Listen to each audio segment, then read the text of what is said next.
Na tazama, mimi niko pamoja nanyi siku zote hata ukamilifu wa dahali.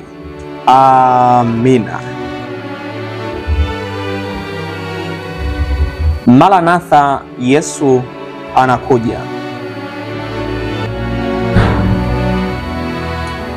Shamba ni ulimwengu. Januari 16.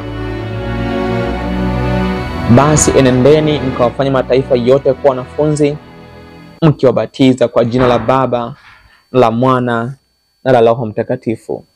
Mathayo 28:19.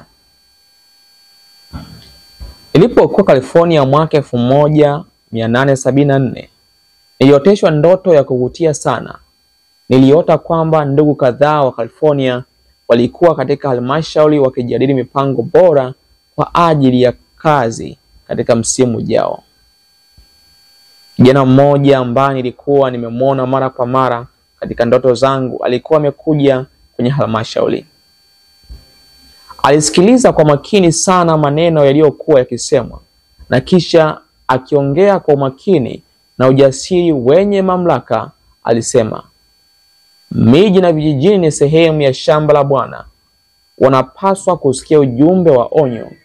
Adui wa ukweli anafanya kila juhudi kuwageuza watu kutoka kwenye ukweli wa Mungu kwenda kwenye uongo. Mnapaswa kupanda kila palipo na maji. Inawezekana msiaone matunda ya kazi yenu, lakini jambo hilo lisiwakatishe tamaa. Mfuateni Kristo kama kielelezo.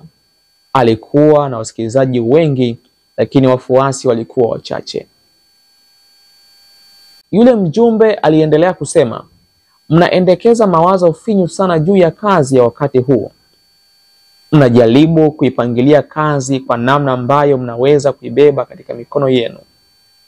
Mnapaswa kuwa na mtazamo mpana zaidi. Nuru yenu haipaswi kuwekwa chini ya pishi au chini ya kitanda, bali kwenye kiango, ili iwangaze wote walio katika nyumba. Nyumba yenu ni ulimwengu.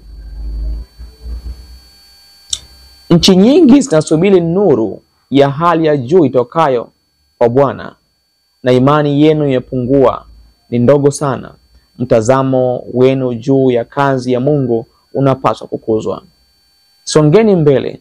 Mungu atatenda kwa uwezo mkuu kama mkienenda katika unyenyekevu wa moyo mbele zake. Kuzungumza yasiyowezekana ni kukosa imani. Hakuna lisilowezekana kwa Mungu. Nuru ya matakwa ya lazima ya sheria ya Mungu itaupima ulimwengu.